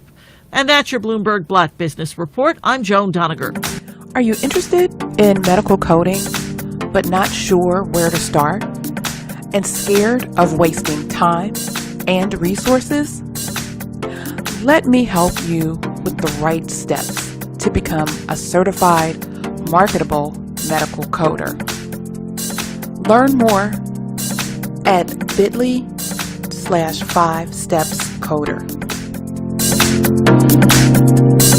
Was always very active and independent, and she was familiar with her neighborhood. But one day she stopped at the stop sign for much longer than usual. She wasn't even really sure where she was about it. I felt so much better after my son told me. Now is the time to talk. Visit alz.org/ourstories to learn more. A message from the Alzheimer's Association and the Ad Council. This is Zoe Wesson. What side of history do you want to be on? The right side, or one where black people continue to be underrepresented in Hamilton County? Now's your chance to end 230 years of exclusion. In Charlie Winburn, we have a man that's received the Cincinnati NAACP President's Award, who fought on the Ohio Civil Rights Commission for 6 years, who received the Baptist Ministers Conference Community Service Award. Charlie Winburn has received the Southern Christian Leadership Conference Award and was honored by WDBZ The Buzz as Pastor of the Month. We know Charlie Winburn, and he knows us. He's the right man to put us on the right side of history. On Tuesday, November 3rd, vote for Charlie Winburn for Hamilton County Treasurer. I am Charlie Winburn, and I'm asking you for your vote on Tuesday, November the 3rd, paid for by friends of Charlie Winburn. Not completing high school is more of a social thing than it was an academic thing. Even though all these years have passed, I still had that longing to have my diploma. At age 30, Carissa finished her high school diploma. If you're even considering getting your high school diploma, you can do it. No one gets a diploma alone. If you're thinking of finishing your high school diploma, you have help. Find free adult education classes near you at finishyourdiploma.org. That's finishyourdiploma.org. Brought to you by the Dollar General Literacy Foundation and the Ad Council. Hello, I'm Charlie Winburn with Renew Community Church. It seems like the coronavirus came from nowhere. I have some good news that if you never quit and don't give up, out of nowhere, the way will be made for you and your family. Take your life back. Join Renew Community Church each Sunday, 11:45 a.m. on Facebook Live, facebook.com/CincyRenew. Rewrite your life while at home. Join Renew Community Church for the 12-week Rewrite.me series each Sunday on Facebook Live. Renew your life at home. Go to SundayConnectCircle.org for a free 12-week, 200-page PDF. Take your power back. Rewrite your life. Join Renew Community Church each Sunday at 11:45 a.m. on Facebook Live, facebook.com/CINCI Renew. I am Charlie Winburn, and remember, out of nowhere, the way will be made for you and your family. You're listening to The Nathan Ivey Show. One man, one microphone, one mission. Now let's get back to the flow.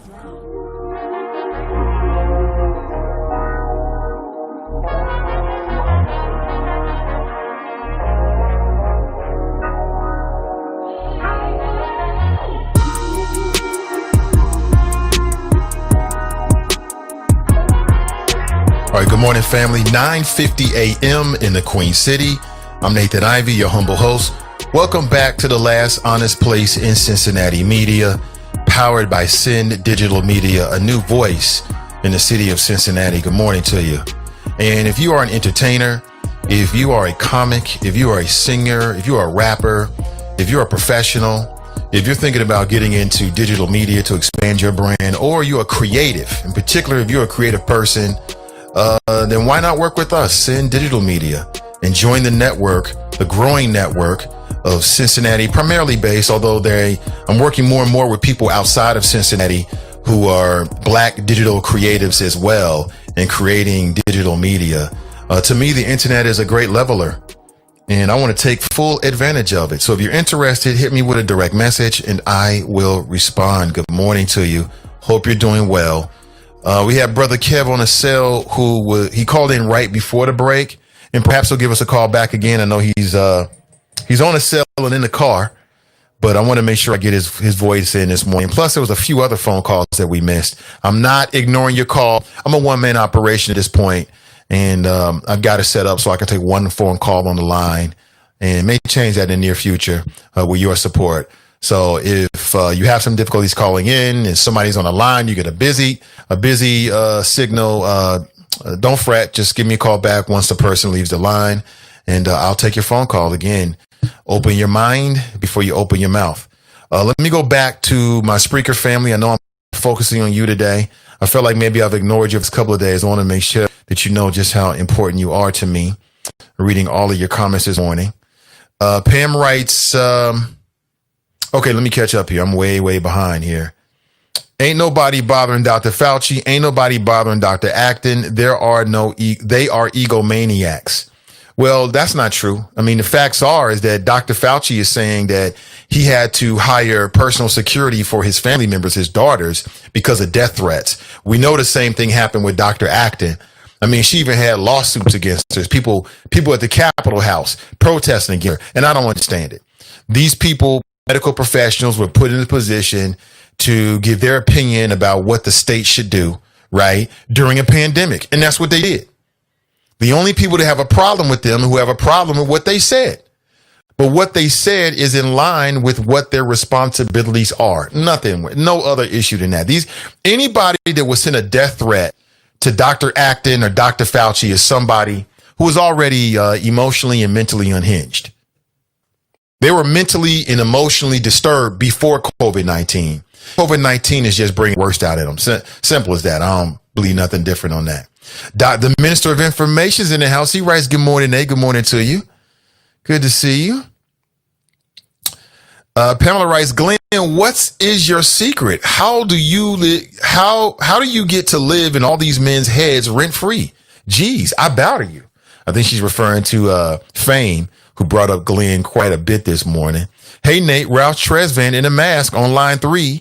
Hashtag Pharrell in a bubble coat. Toxic masculinity, Babe Caruth. Pharrell, what was it, a pink bubble coat or something like that? Oh, my God, what the hell is going on with men these days? Lynn writes, I don't understand the financial virus part. Why would we want to shut down the government like this? Who benefits? Y'all don't understand me, writes Glenn. Hi, Beowulf. I would like to cut your what? Yo, it's off. Also, Glenn, I ain't gay though. Okay. Ayatollah Flo Maney, what's up, brother? He writes, Fame wore the mask in his picture from the beginning. No, he did not. No, that is not true, Ayatollah Flo Maney. And if it is true, then I may do my research. It's really not that serious to me. It depends on what's going on over the weekend, whether I can put some time away. I just need about maybe an hour or so to go back and listen for that. But to my recollection, that's exactly what happened. Angela writes to Lynn, perhaps the relief package is going out to corporations. Certain stocks and industries are thriving. Could be. See, gentrification has thrived under COVID-19 because construction never stopped from what I see. That takes us out to Madisonville. I'm reading more and more about the conversation from Madisonville, and it sounds like the same conversation we had in the Over the Rhine and the same conversation we had in the West End. I mean, what's the point of playing this con game with the community councils if the community councils don't have no say-so? Like every election cycle, when members of city council or people who want to be on city council, they all do the same thing. They go to all the debates and they go to all the community council events and they show up and they say, I'm going to listen to you and I'm going to come to your council meetings. And then they get elected and they forget. As I understand it, currently there is no legal authority that the community councils have. It's all just like a recommendation. Same thing happened in Avondale. You know, when you had the big conversation about the extension of Children's Hospital. We're seeing the same thing from the president of the community council in Madisonville. I saw her on the news last night. You know, African-American sister. And she's claiming they got a big development and the developers are not coming through on their end in terms of, you know, being responsible to these community, you know, benefits agreements. It's just so funny how, like, Cincinnati has an opportunity. We had an opportunity when it came to the West End and FC Cincinnati. Like, we had an opportunity to become a standard, to set a new standard on how communities should negotiate with FC Cincinnati. But you had too many politicians run around talking about, but FC Cincinnati rules won't let them. But I don't give a damn about FC Cincinnati rules, MLS soccer. I don't care about MLS soccer and their rules. I care about what's best for Cincinnati. If MLS, that's Major League Soccer, and their rules in terms of what it takes to get a new franchise does not jive with the goals of Cincinnati, F them. Period. We don't need you. If it don't fit into the master plan to bring equity, policy, and tangibles to the people in these neighborhoods, then we don't need you. Simple as that. Period. But this happens every time there's a big time development. They talk a lot of ish and then they vote for the developers. That's what I see. Now, maybe I'm oversimplifying it. Okay, I'm not going to lie to you and tell you I watch every member of the city council I have, and I have the most information. So disabuse me of my folly. Fill in the gaps where I'm wrong then, family. But that's what it appears. And the same thing's about to happen in Madville. Same old thing. The whole bait and switch. You know what I'm saying? And it's the developers that run this city, I guess. And again, and I understand on some levels. I mean, you badly want to develop these parts of the city, right? But all I'm saying is that these community benefits should actually benefit the community during the long term.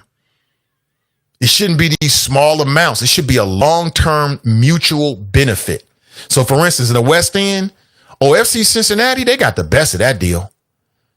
Because the owners of FC Cincinnati and their grandchildren and their grandchildren's, as long as human beings are on this planet, they're going to be making money off of that stadium. Long after you and I are dead, they're going to be making money out of that stadium. So I get it. I mean, everybody, when it comes to school boarders, I talk to them and ask them questions like, well, why'd you vote for it? Well, it was going to happen anyway, they told me. Where's the damn backbone? Where's the backbone for my local politicians? They are a part of the problem here. They play a critical role. And it's real easy to cry when they're, in front of the cameras and grandstand when it benefits you. It's real easy to put Black Lives Matter in paint outside of the city hall. But when it comes to equity, policy, intangibles, that seems to be a far more difficult thing to get. It seems like it's real easy to get on board with Black Lives Matter in front of City Hall, but it's so difficult to hold developers accountable.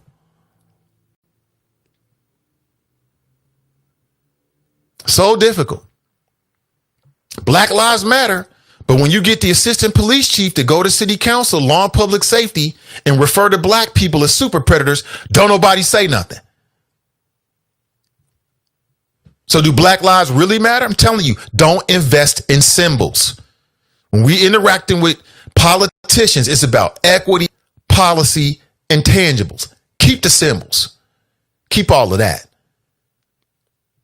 Everybody taking pictures with the Black Lives Matter mural, but now when the rubber meets the road, and we talking about Black Lives Matter in Madisonville, we'll see what actually happens. We'll see. We'll see what actually happens, family. 513-873-7134. Gonna have a little something on my beard. Thank you. Appreciate it. But I don't care about black artists, though, do I? Y'all need to stop, man. I ain't with it. I'm not here for that nonsense. You might be. All right, let me go over to my Facebook family. I got to get you up on. I can't ignore you either. But I wanted to make sure that I focused this morning on what was happening in the chop shop. I felt like last couple of days I haven't really super been on it. Good morning, CNT. Listen, if you're looking to get a mask and you want to get a black-owned mask, see TNT on Facebook. Go to boldwriting.com. Scroll down. You can check out the store. I got all my masks. It's got the logos and everything. She hooks us up for the whole family.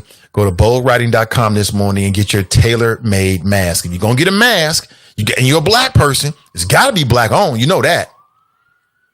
Get it from some black vendors. I would suggest you get it from TNT, tailor-made mask. You can go to boldwriting.com this morning. Carol's in the house. She writes, good morning. Good morning to you. Chris writes, them vaccines are going to kill us. Population control, NWO, New World Order is in the making. America is about to be a third world country. I hope not. TNT's in the house. She writes, why would they not make vaccines? Why would they not make vaccines mandatory for school? Question mark. This is like the smallpox of our generation. I said from the very beginning, what we know as normal is gone until we find a vaccine. And I think you should be prepared to wear a mask for the rest of your natural life. I don't know what's happening in the afterlife, but they might be wearing masks in the afterlife. I don't know. Could be. A little bit of a joke there, but I'm just saying, be prepared. You might be wearing a mask for the rest of your natural life, family. Get ready for it. The number one thing you can do is to work out. Build up your physical body, your physical strength, your natural immunity. There's no one, unless you got some physical ailment and you can't walk every single day, there's no one listening or watching right now that can't do that. That's the number one thing you can do. Number two is wear a mask when you're in public. But the number one thing you can do is to build your health. Cut the sugar addiction. Cut the Grippos addiction. Yeah, I said, I know it's blasphemous, but cut the addiction to bad foods. Build up your good gut immunity. Your body was built for this, but many of us have sabotaged our own immune system by the foods we eat and our sedentary lifestyles. You are compromising your health, and you can do something about it every single day. No one listening right now who's able-bodied cannot do this. It's something we can all do. Maurice writes, doctors have said masks can't stop a virus. Urban Pharmacist has said it as well. Shout out to Urban Pharmacist this morning. Justin writes, just admit you made the 180. We all have to do that sometimes. You talking about fam? He certainly did. He was the number one caller talking about something. He was anti-mask and anti-COVID.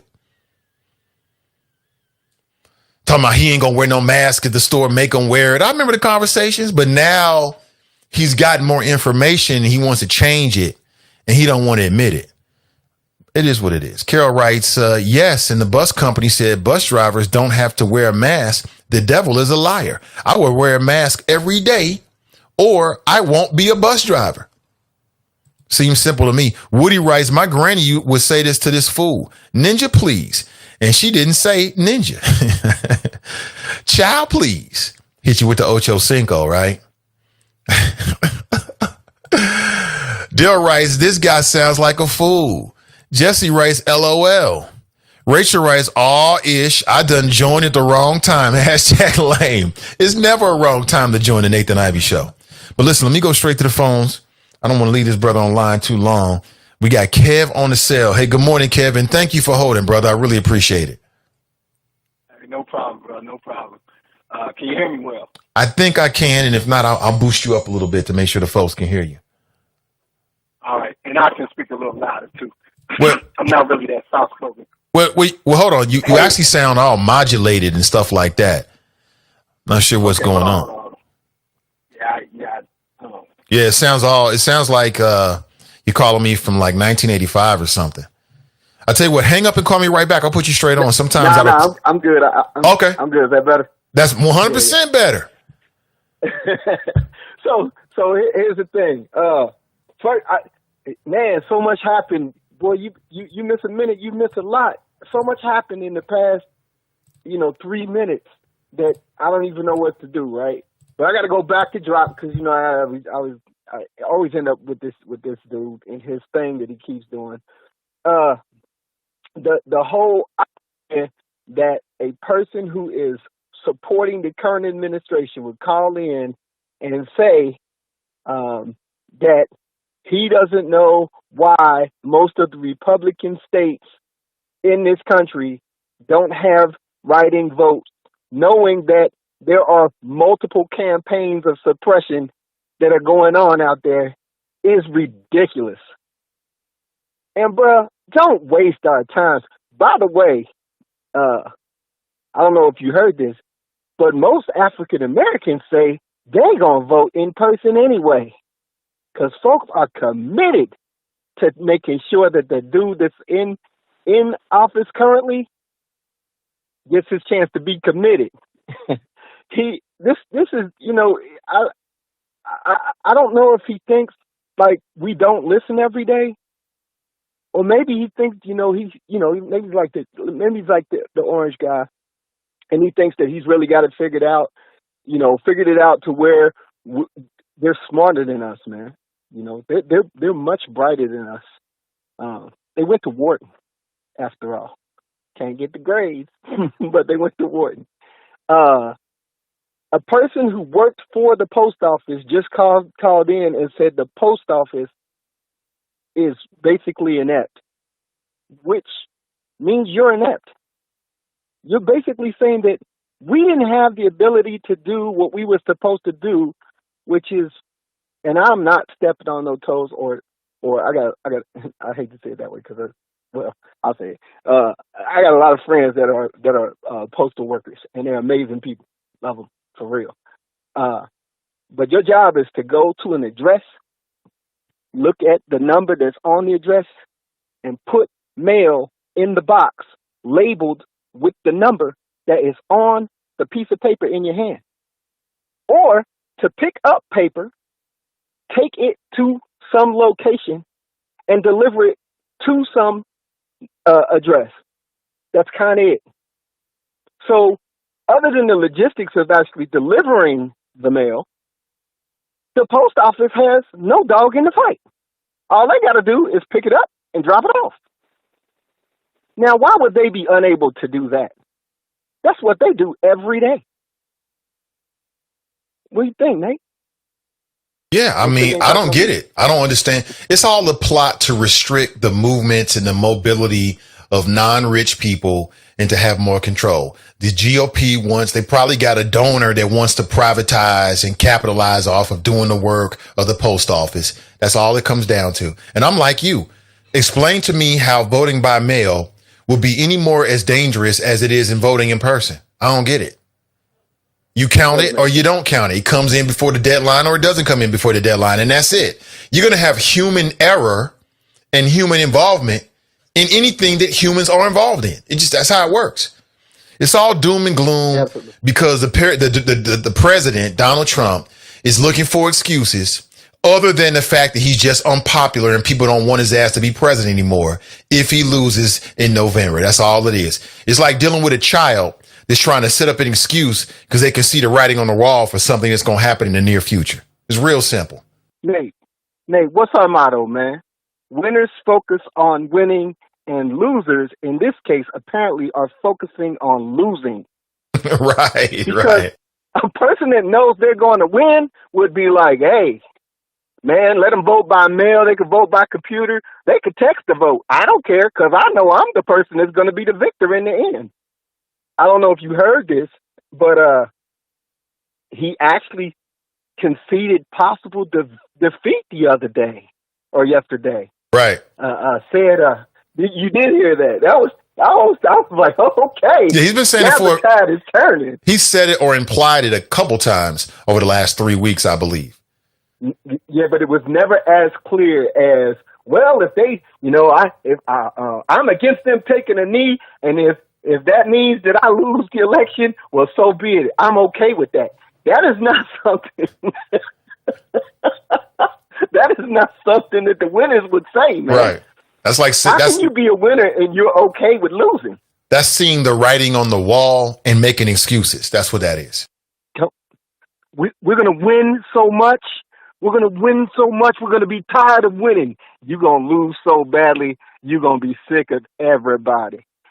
We got to stay focused, though. I know you keep telling me, don't act like it's in the bag. Make sure that and I am starting to tilt that way. I understand what you're saying now. I'm like, okay, don't get so comfortable that you're like, I ain't got to go. I'm with you. I'm with you. The other thing you were talking about, so now I got to put on my other hat, right? As the executive vice president of the community council. The benefit agreements they're written in a way that any organization or any builder or any GC, they do have to get the input of the community, but the input of the community is only weighed against the benefit to the community. So we had a meeting with some folks, the late Todd Portune last year or the year before. And, the people at the table were saying, we want to do this, we want to do this, and we want to do this. And my retort was, well, it seems that every time you guys want to do something for us, you wind up doing something to us. And we don't want you to do things to us. We want you to do things with us, And so, but the enforceability of it, there's two ways to enforce those benefit agreements, right? Number one, get engaged with your community council. Because the problem that most of the community councils have is they don't have enough engagement from the general public where they can go and say, no, we speak for this number of voters. Because they might not listen to you if you walk in there and you just say, hey, I speak for a community. And then they ask you, well, how many people are actually on your council? And you have to give some very low figure. But if you walk in there and you say, like many of the neighborhoods that get all the attention and get all the money and get all the resources, hey, I speak for this many people, and oh, by the way, they vote, and oh, by the way, you won't get elected, you'll get their attention at that point, right? And so we talk. You talk about equity and intangibles and policy, right?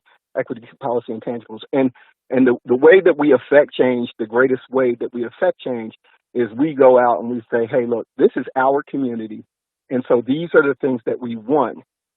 One of the other opportunities too, though, is you've got these contractors coming in and they're saying, hey, look, I'm still in business.